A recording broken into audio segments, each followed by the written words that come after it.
Jonathan Little. We're going to have a little coffee. Actually, we're having a little bit of brain fuel today. Not a paid ad. A little more research on this. Basically, low sugar, but high fats in general. 25% of your daily saturated fat. There you go. Check it out. Brain Fuel.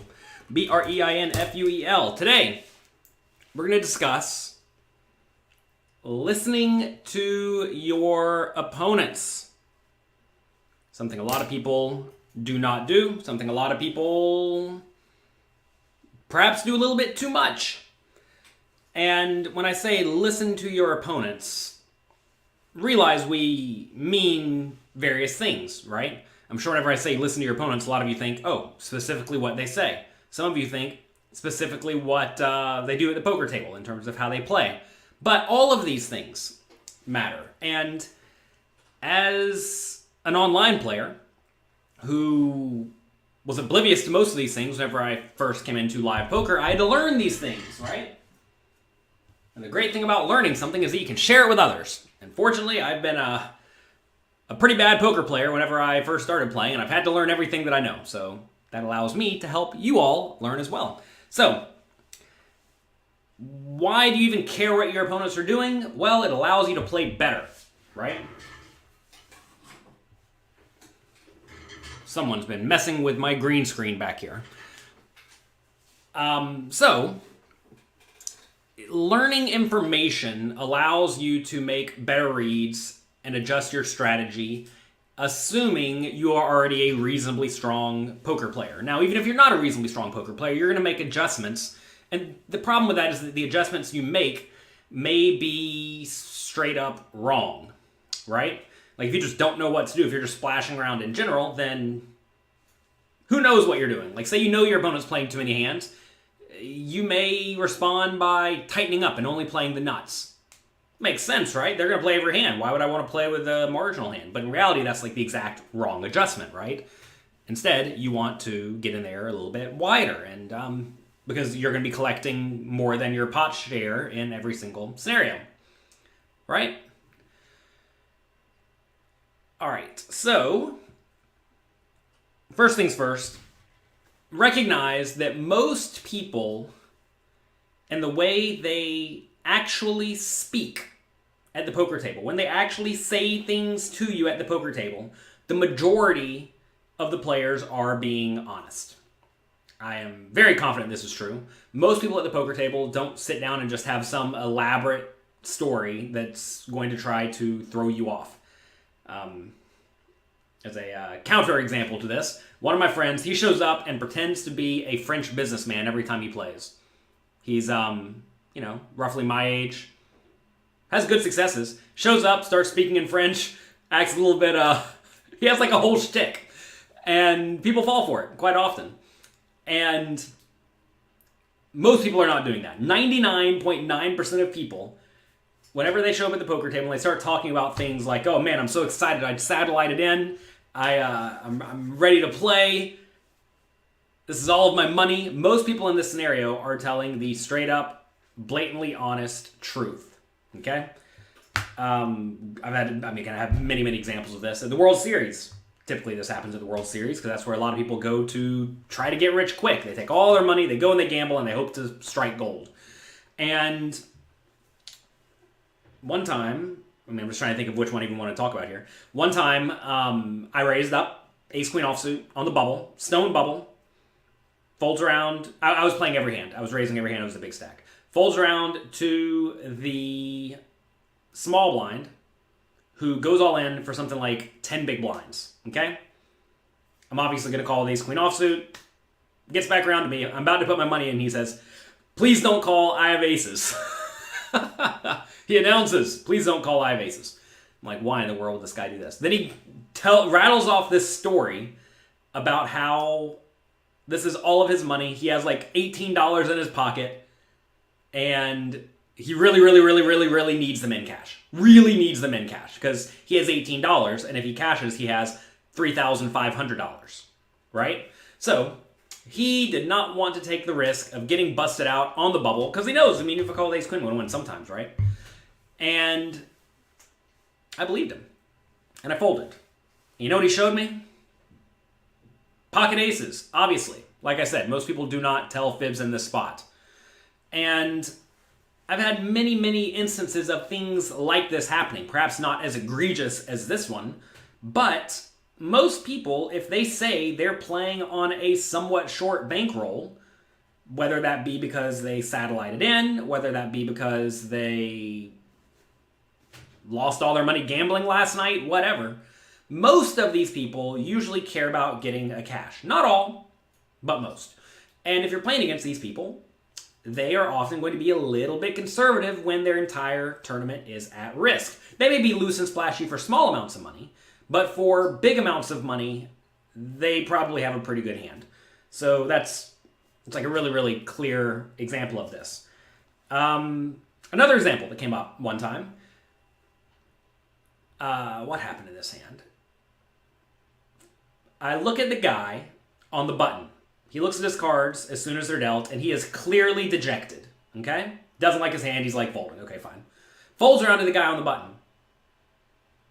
He raises. Okay. So, it's obvious to me that pre-flop, when he looked at his cards as soon as he got him, he didn't like his hand. Folds around to him on the button, and he raises it up. And now I'm sitting in the small blind with the king-queen offsuit. What do we do?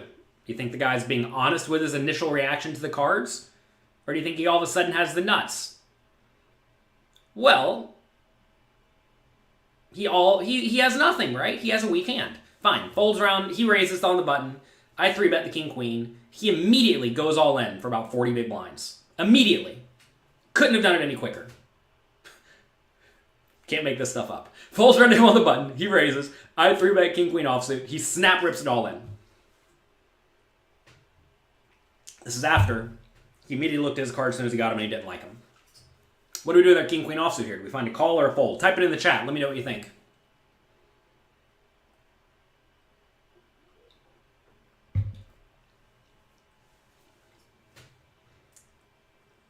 Type it in. I'm waiting. I have all morning. Hope you're having a great day. If you're not a poker coaching member, check it out, pokercoaching.com/free. Everyone's saying fold. And I completely disagree. Easiest call in the world. Easiest call in the world. 40 big blinds deep. This guy hated his hand with his initial look at them. Right? Depends on if your initial read was correct. Yeah, but usually it is. Because most people are not trying to conceal their initial tells. Right? Most people, whenever they look at their cards and they're annoyed, when there's 6 other people to act, they're probably just being honest, right? Certainly the guy's not going to look at his cards, immediately look turned off when the action is on him. Most people don't do that. But if, like, everyone is normally paying attention to under the gun +1, under the gun +2, low jack, cutoff, etc., this guy, whenever he looks at his cards initially, as soon as he gets them, is not trying to put on some insane Hollywood. Okay? Why did he re-raise all in? Because he probably recognized that I'm going to be 3-betting a decent amount of the time. Anyway, I found the call. He had 7-2. It was suited. It was 7-2 suited. It wasn't offsuit. It was suited. And I got the full double. Now, if I had not seen that initial read, that would have been a substantially more difficult spot.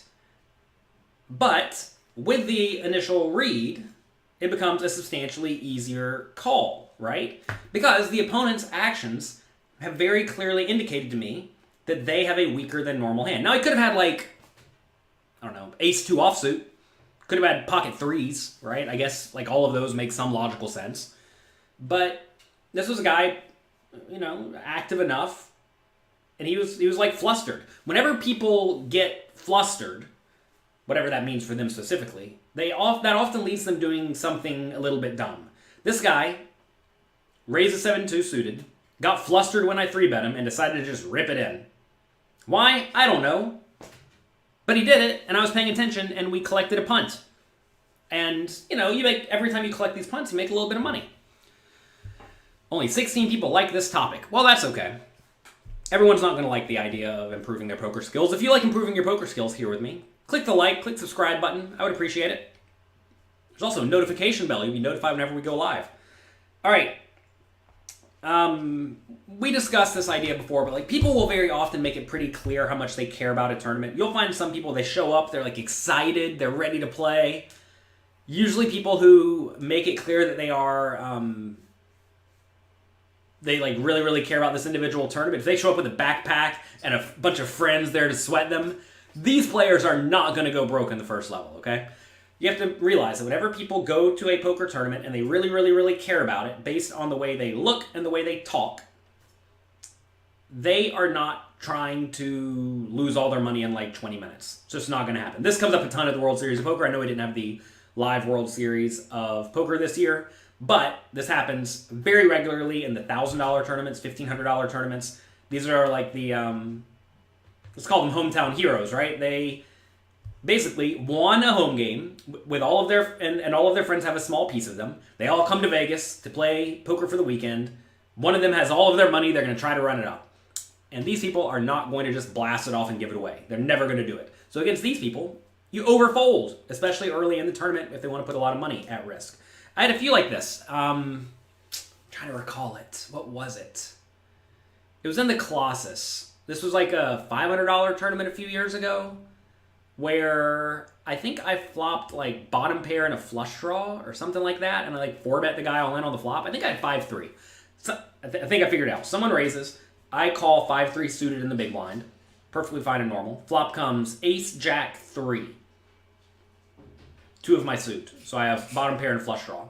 I check, he bets, I raise, he re-raises. At this point, I was pretty sure the guy had a hand like ace, king, and I was pretty sure I could get him to fold it if I ripped it all in for like 200 big blinds.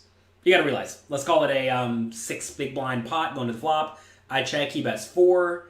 I make it 12. He makes it 40. Okay?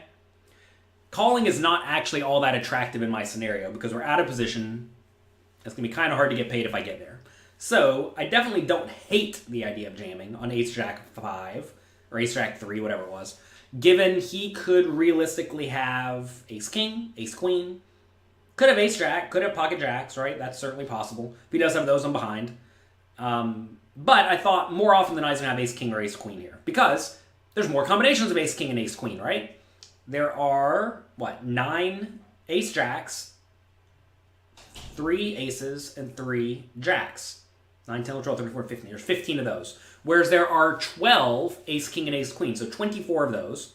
Could have had ace-10, could have had ace-8. Who knows what the guy could have had, right? But assuming his range is only really, really good hands, ace-queen and better, I think he's going to fold out ace-king and ace-queen to an all-in a lot of the time. And when he does call, whatever, we still have decent equity. So that's the spot where I ripped it all in for 200 big blinds. The guy sat there and thought, and he folded ace-jack for top 2 pair. He's like, there's just no way you do this without a set. No way anybody does this without a set early in a tournament. But recognize, I don't care about losing a tournament early, and I knew my opponent really did not want to lose a tournament early because in this Colossus tournament, I think this was the first time it was a $500 buy-in at the World Series. This guy showed up, he was like pumped, ready to play, and he didn't want to go broke. So put him in a spot where he can go broke on the 3rd hand of the tournament. Nobody flies to Vegas, gets there the day before, sits down to the tournament, shows up on time, ready to play, only to go broke on the 3rd hand. Nobody wants that to happen. Except for me, I don't care. And so you can use that to your advantage and push your opponent out of the pot. I didn't think he was going to fold ace-jack. That's a terrible fold, clearly. But some people will. I thought he'd fold ace-king or ace-queen. To be fair, ace-king and ace-queen shouldn't re-raise to begin with, right? I'm telling you, that's how people play, though, right? All right, let's see. If you have a $1,300 bankroll, should you be pricing your opponents in these micro stakes tournament? I have no clue what you're even asking, Fiend for Poker. All right, let's see. Something else you can do. Whenever you are playing and you're playing a loose, active, aggressive strategy, you're in there battling, it's clear you're playing pots. Most people at the table just won't care. They may get annoyed, they may pay a little bit of attention to you, but they just won't care all that much. They're going to play their default strategy. Fine, they're just going to play their default strategy. Some people, though, will care. How can you tell they'll care? Quite often, they'll be looking at you with their eyeballs. Be looking at you a little bit more than they're looking at other people. Maybe they'll even be peering at you with a pissed off look. Okay? If they are doing that, and they seem to be the generally active type of player as well, these are the type of players that will often try to get out of line against you. They are going to perhaps, not necessarily, but perhaps attempt to get out of line, attempt to push you around, and attempt to show you who's boss. Because they don't want you to be the table captain. They want to be the table captain. Okay, fine, good. So now, what does that mean for you? That means that you should adjust your strategy to account for the fact that this player may all of a sudden start getting out of line, right? So, that should allow you to bluff catch a little bit more against these players. Perhaps play your big hands, your premium hands, a little bit more aggressively, right? Because these players are not going to believe you when you put a lot of money in the pot, and when you check, they are often going to try to steal the pot from you, right? So that's another way you can sort of listen to what they're saying. Here you're listening by visibly seeing what they are doing, but this type of thing is also very, very relevant. Can you still be competitive in tournaments on sites like Stars without a hub? What's a hub mean? Maybe you mean a heads-up display? I would definitely get a heads-up display if you're playing on sites that allow them.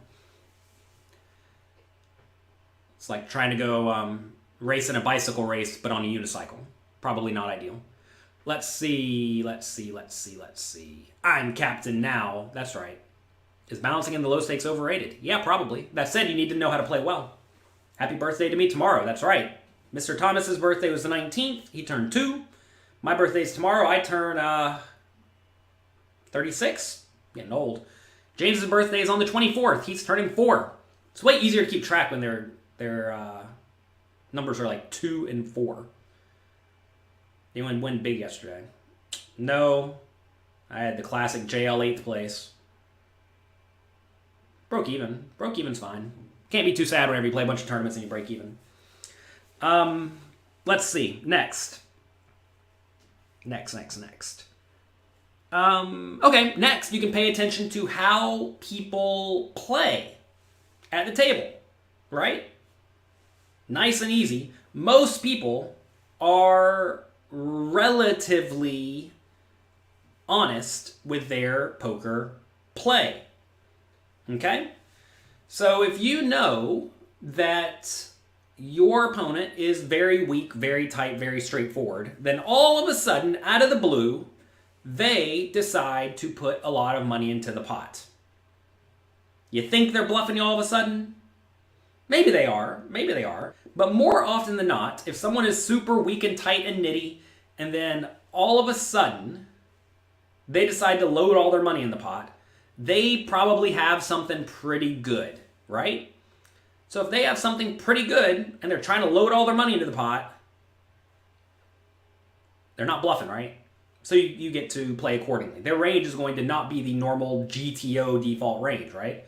Someone asked earlier, do you try to be balanced in the high stake or in the low stakes? You're not supposed to be balanced most of the time. You're supposed to exploit whatever your opponents do incorrectly. And if you can look and tell your opponent has the nuts, well then, fold, right? Life's easy. Some people will consistently be straightforward, but other players will consistently be the opposite of straightforward. Whenever they have the nuts, they check. Whenever they have garbage, they bet. In the small stakes, I'm telling you, these people exist. They try to get tricky and trappy when they have the premium hands. And when they don't have a premium hand, they're loading their money into the pot. Why? I don't know. It's how they play. Probably something from their childhood. But you need to pay attention to this, right? Because some people will be overly tricky. And if you know your opponent's overly tricky, pay attention and adjust accordingly. What's the best tip for doing quick math calculations in your head during cash games? Learn the math ahead of time. How do you get people in Texas to fold third pair? Well, the Val Canar, you're asking the wrong question. You should say, how do you get them to not fold third pair? If they're going to call with third pair every time, then your life's super, super easy. Just play better cards than them. If your opponents don't fold, then your life is set. You are going to get filthy rich from poker. All you have to do is sit there, play good cards, and then when you have good cards, better than, probably second pair good kicker, put your money in the pot. That's all you got to do. That's all you got to do. Dave says, some players are loose in the beginning and then tight in the end. Yeah. Other people are tight in the beginning and loose in the end. But, you can pay attention to this, right?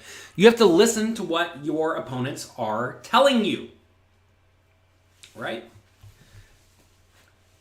You'd expect people to be tight in the beginning? No, I'm playing a lot of hands in the beginning of a tournament. Does the bankroll Bible matter whenever we're playing super deep stacked games? Well, in terms of big blinds, you'll probably have a little bit more variance, but basically. Which of your books should you start with? Mastering Small Stakes, No Limit Hold'em. Put your money in the pot. That's all you got to do. It really is. If you know that, think about it, right? Your opponent doesn't fold. Fine. That's good. You know what they do wrong. Exploit it. What about bet timing? Bet timing is another thing. Yeah. I didn't have it on my list. I should write that down. That's a good one. Bet timing. Online, I don't read much into bet timing at all because a lot of people are just playing multiple tables at the same time. I'm sure that you can pick up some stuff on people if you know they're one tabling or whatnot, but I don't really rely too much on bet timing online unless it's something really weird, like normally they go pretty fast and all of a sudden they tank down and they use 20 seconds of their time bank, then they go all in. Like yesterday when I was playing, this guy, I had a bluff catcher. The guy time banked 20 seconds. Bet flop quick, bet turn quick, time bank 20 seconds, jammed all in on the river. I called with whatever, top pair, bad kicker, and he had stone airball for nothing. And take notes on that, right? If they're going to do something kind of out of the ordinary, bet flop quick, bet turn quick, tank forever, jam river, maybe that's a tell. Not definitively, but maybe, right? But live is definitely something where bet timing is indicative of hand strength for various players. And in various spots, people mix it up. Some people bet quick with the nuts. Some people bet quick with bluffs. Some people always call quickly with marginal made hands or draws because they know they're not going to raise and they know they're not going to fold. So they only have one button to press, right? All they can do is call. So that's that. You think some people play differently on TV to get a different image? Yeah, sure. A little bit. I don't know. I don't read too much into that kind of thing. It's important to realize that people have their general strategy, but then also people have a specific strategy against you, right? Because let's imagine you're super weak and tight, and they think you're super weak and tight. They're not going to play the same against you as they would against a normal player, right? So it's not just how do people play in general, although their general tendencies does matter.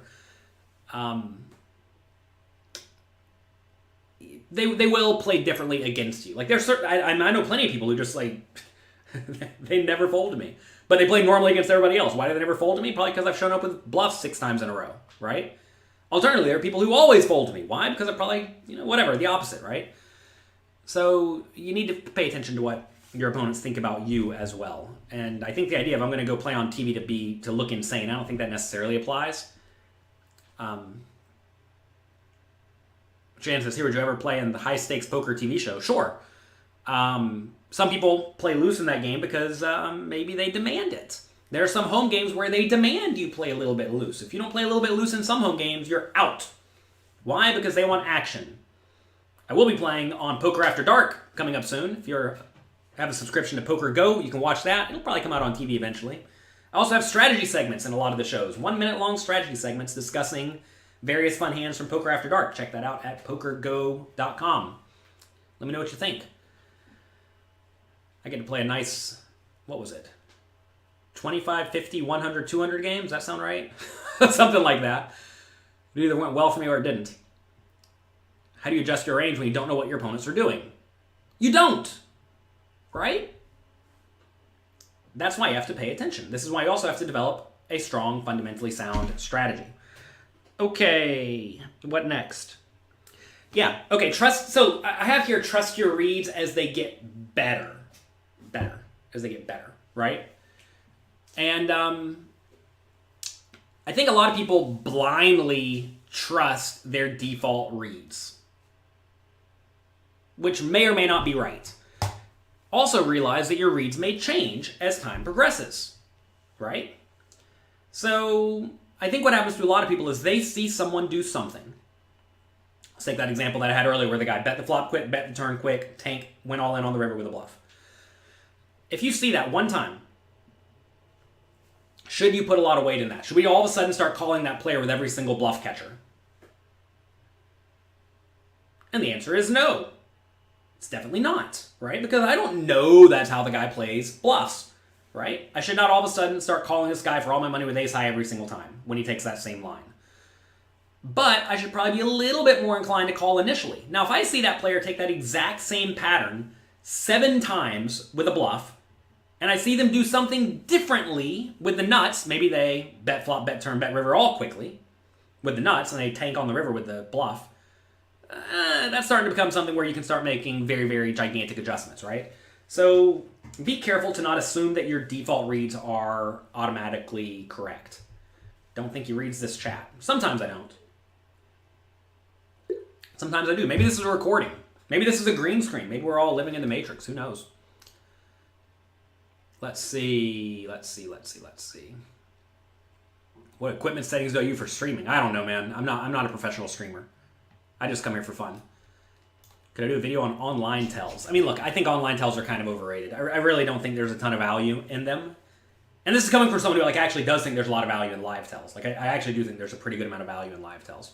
But not online so much. Just because if people were to take my timing tells into account, they'd be screwing up left and right. Because usually I'm playing 20 tables. I'm dealing with the kids outside the door. I may have to get up and go get a cup of tea. You know what I mean? So I'm just randomly, quote unquote, time banking down. And if my opponents read into that, just me making big blunders.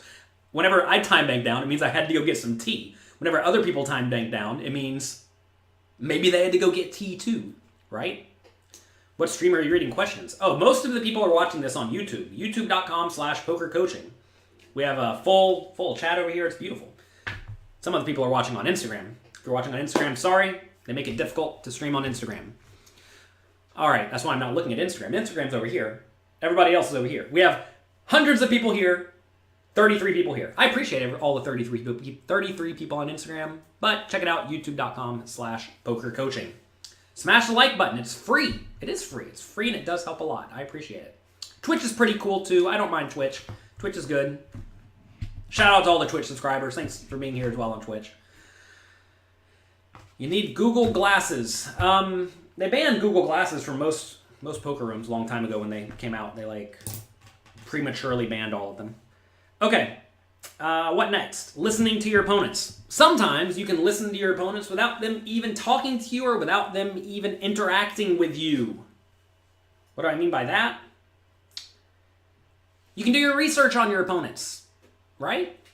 There is a lot of value in researching your opponents. When you come back from day 2 of a tournament, usually you'll know your table draw. Do a little bit of research. Look up their results. If they have $32,000 in cashes and a $10,000 buy-in tournament, when everybody else at the table has 1.3 million or more, this person's probably novice. Now, that doesn't mean the player's necessarily weak and tight, but they're probably more novice, which means they're going to make more common novice mistakes, on average, not always, on average, than someone who has played a lot more, right? They may or may not care more about the money. Whenever you're going to a final table, you'll almost always have a little bit of time to look up your opponents if you haven't played with them at all, right? Quite often, if you are playing late in a tournament, say you're down to 2 tables, get up and look at the other table too. Pay attention, right?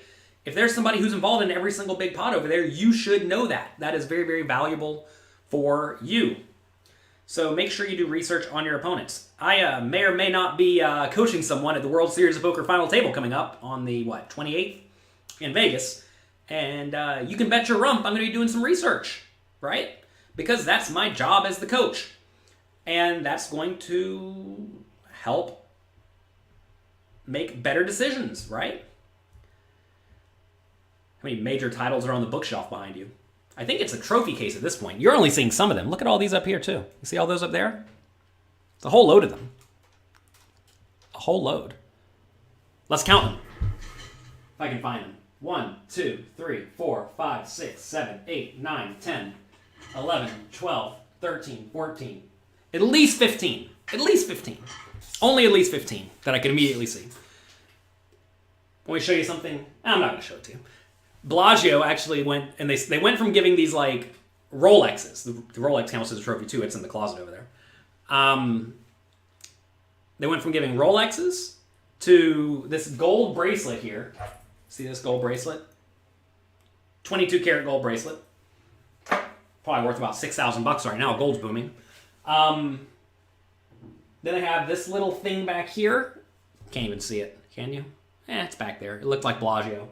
And then, towards the end, they gave card protectors.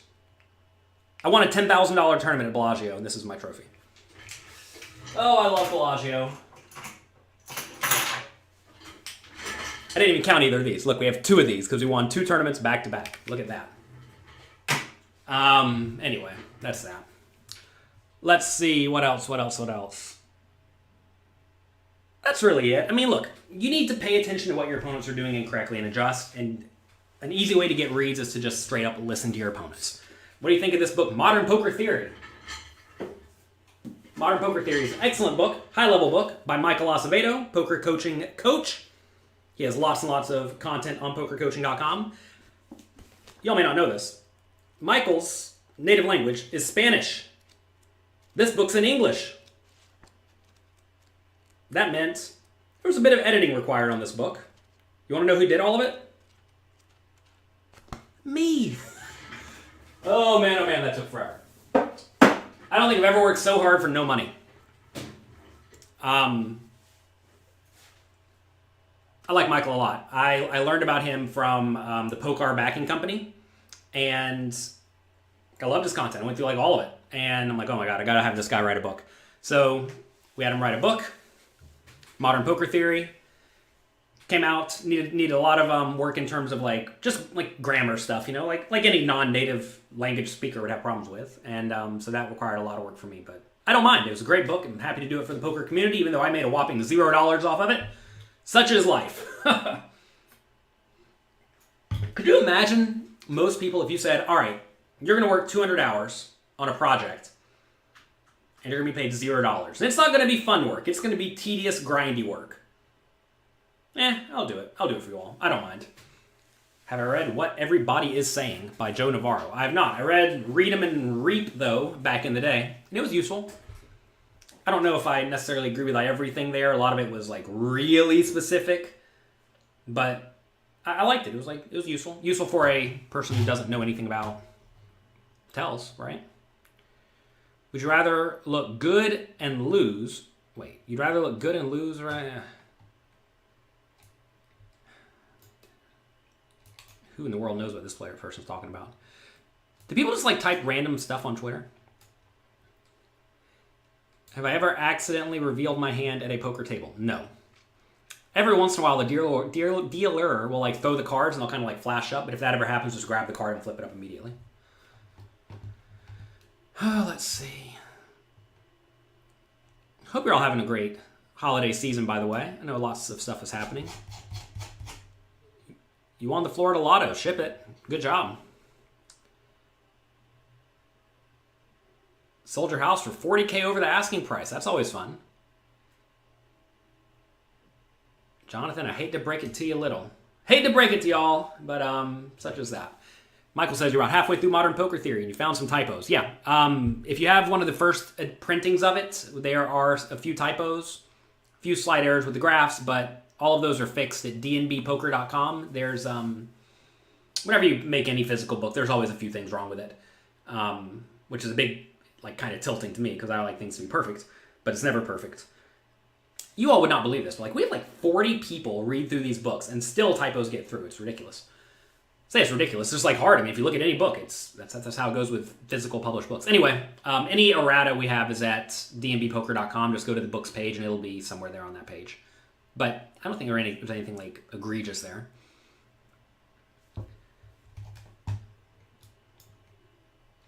But yeah, Michael, if you have a list of them already, yeah, feel free to send them. If you all have lists of typos for any books or whatever, send us those and we will fix them.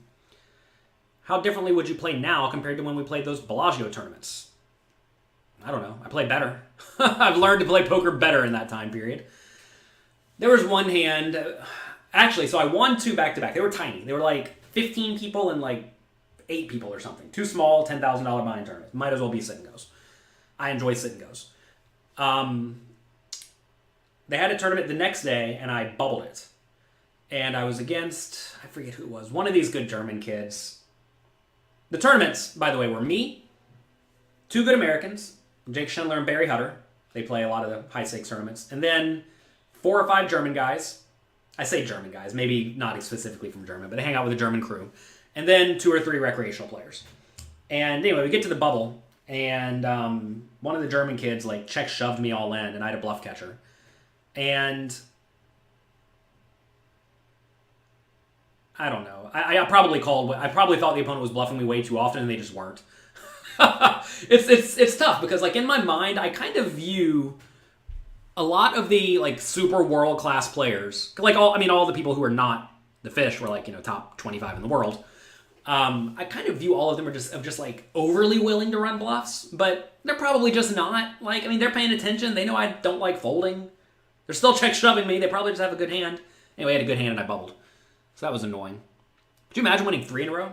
I've won 2 in a row a few times in my career, but never 3 in a row, I don't think. Let's see. You work on some obscure industry standard committees. We have 100 plus people read each sentence that gets changed, plus editors, typesetters, and you still have problems. Yeah, it's crazy, man. It is crazy. It is crazy. And the thing is like, I can read the same sentence 20 times and still not see the error. Like that's the sick part. Is like you'd think, yeah, I can read a sentence, okay? Apparently you can't. Apparently you can't. Should you play cash until you have a bigger bankroll or stick to tournaments? I mean, if you have a small bankroll, you want to play lower variance games in general. And tournaments definitely have lower variance. Tournaments definitely have higher variance than cash games in general. That said, if you're playing a high-raked game, you may not even be able to win. Like if you're playing 1-2 no limit with like an $8 rake, probably no one's even winning in that game. Okay. Let's see. You hear ACR has big games. Should you play there? Sure, just don't speak poorly about them. If you speak poorly about them, they may ban you. I know from experience. You won 13 buy-ins yesterday. Good job. Congrats.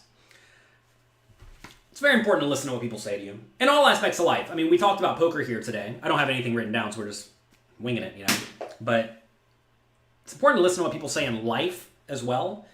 In relationships, right?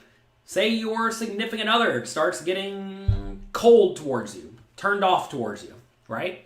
Maybe they're just slightly detached. What does that mean? No, it doesn't necessarily mean they're cheating on you, although it may. It probably means they are either overly distracted by something else, maybe unhappy with you in general. Ask why would they be unhappy with me in general, right?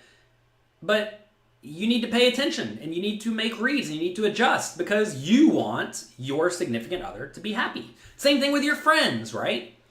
If you have friends who are really friendly with you and then all of a sudden they stop being friendly with you, ask why. And if they're actual reasonable friends, they'll probably tell you why. Maybe they had a child and now they're busy. Or maybe you stiffed them on the dinner bill one day, right? I mean, who knows what it could be.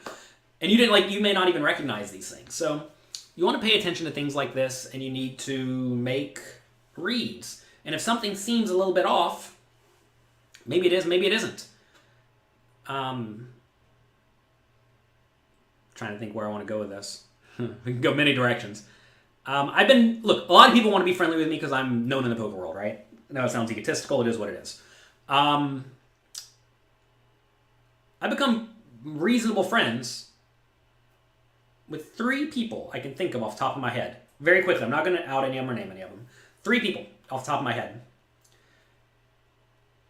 One of them stiff me for a small amount of money and we're not friends anymore because I don't deal with that. A few $100. You may say, would you really not be friends with someone over a few $100? If I think it could lead to something more and I don't like the way they handled it, yeah. You're allowed to get rid of people you don't necessarily need or want in your life, right? 2 others. One of them tried to screw me in a business arrangement. Obviously, they're out. And another one, like, I just kind of made a read. It didn't really feel right. And then it came out a month or 2 ago that they were cheating in their own home game using the Chinese deck tracker thing. It's like you gotta be quick to make reads is what it amounts to, and it's tough because sometimes your reads are going to be wrong and you're going to give up on perhaps good beneficial relationships in exchange for not necessarily getting yourself in trouble. I think it's important to understand that just because someone wants to come into your life does not necessarily mean you need to or want to or have to let them into your life, right? A lot of people get it in their minds that, oh, they want to be friends with me. That's great. But you got to be selective. What's the Chinese deck tracker thing? It's happened in a few games. 2 that I've heard of over the last month. Two, actually 3 now. 3 that I've heard of recently. Basically, there's a deck of cards, and the sides of all the cards are slightly marked in some weird way that only this app can read. An app on your phone. Apparently, you get a phone, you set it on the table, and the phone reads these cards in some way. So the phone knows the order of the cards. Okay? So there's a phone sitting on the table, face down, that knows the order of the cards. Somehow, this phone sends information to someone else's cell phone that they are fiddling around with looking at. Okay? So if you see people fiddling around with their phone in the hands, if you see cell phones sitting on the table, etc., pay attention to that.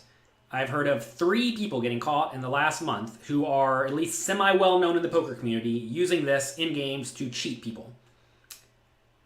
You want to try to be significantly safer, just don't play in private home games.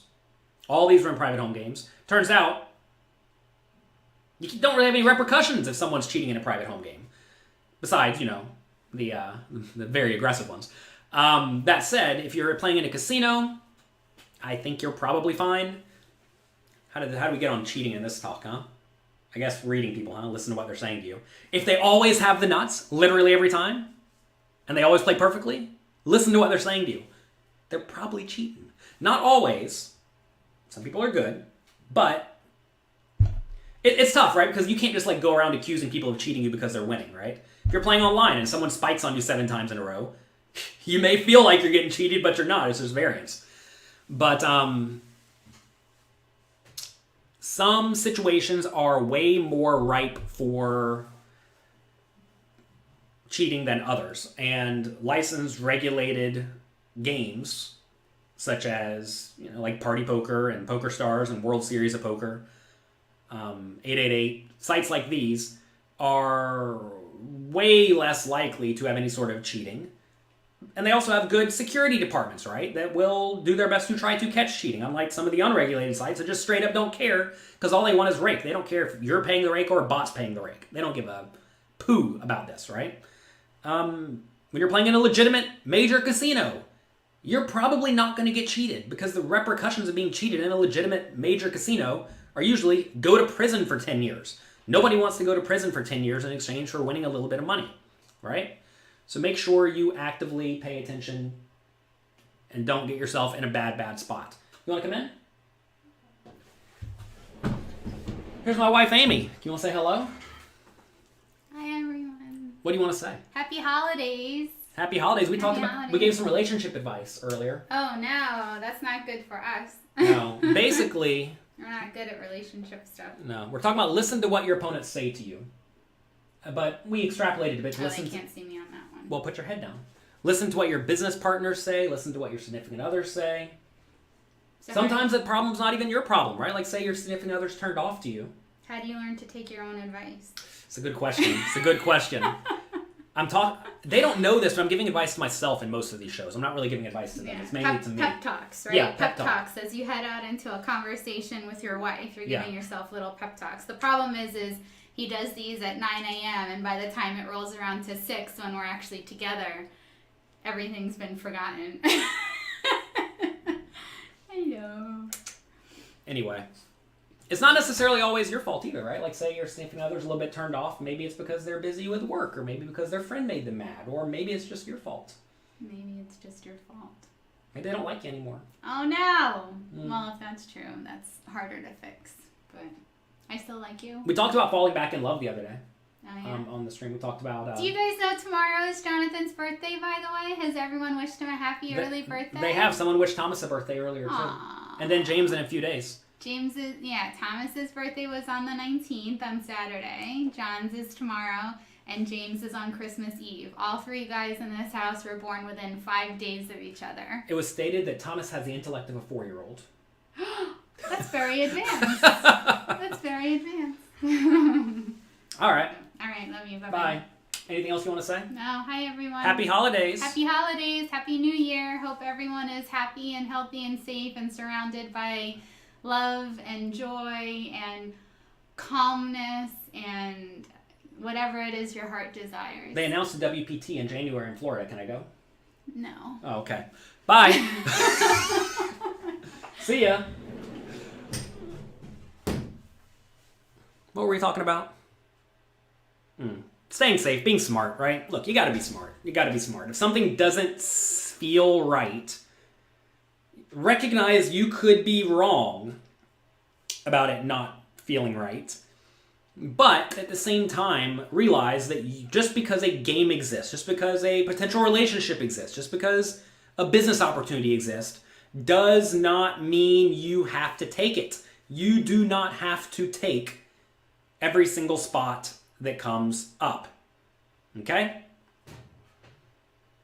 Beautiful example of this. There are infinite places where you can invest your money. Infinite, pretty much, right? You can buy a house, you can buy Beanie Babies, you can buy gold coins, you can buy wood, you can buy whatever, right? You can literally buy anything. So, given you can literally buy anything, if you have extra money, you can put it anywhere. All of these things quite often want you to invest in them, right? But you don't have to. And you can't. You don't have enough time or money or effort or energy to invest in everything. So you have to be selective. And poker games are very similar. And relationships are very similar, right? And you have to realize that you have opportunities, even though it may not necessarily feel like you have opportunities, you got a lot of opportunities. Realize if you have a job. There are a lot of places where you could potentially get a job. I realize a lot of people are hurting for jobs right now. And if you're hurting for a job, realize you can maybe make your own job. Find your passion and start creating content around it, or start helping others who already are creating content around it, right? I mean, everybody has a hobby. Everybody who has a hobby out there probably watches content or consumes content about that hobby, right? And if you go help those people, maybe they give you a job, which could be beneficial. What's Nick asking about poker coaching? Nick, you see how fast these chats get buried? I can't read everything. Literally can't read everything. How can she say no to the WPT? Doesn't she know your return on investment? It's going to sound bad. I don't think I've had any sort of gigantic win since I met my wife. I think my biggest win's been like 300K. I mean, I know that's like pretty big, but it's certainly not like gigantic. It's kind of a bummer, huh?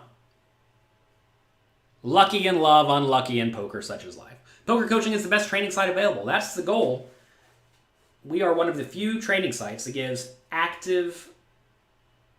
helps you actively learn. A lot of poker training sites are very, very passive. And poker coaching is meant purposely to be incredibly active so that you substantially improve your skills. You'll take one of those not gigantic wins, yeah. I've had a few, I'm trying to think about this. I think I've had like 400 or 500K caches, 200K caches, but no $1 million caches anymore.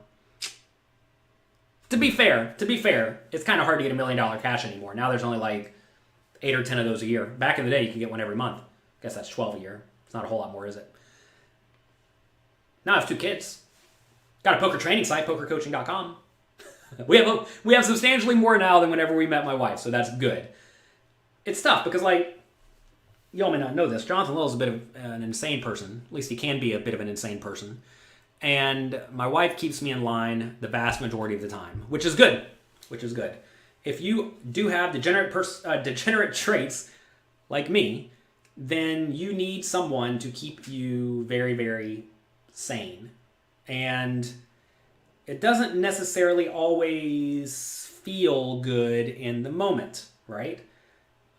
Like, for example, my wife does not like gambling in terms of, degenerate gambling, which is good.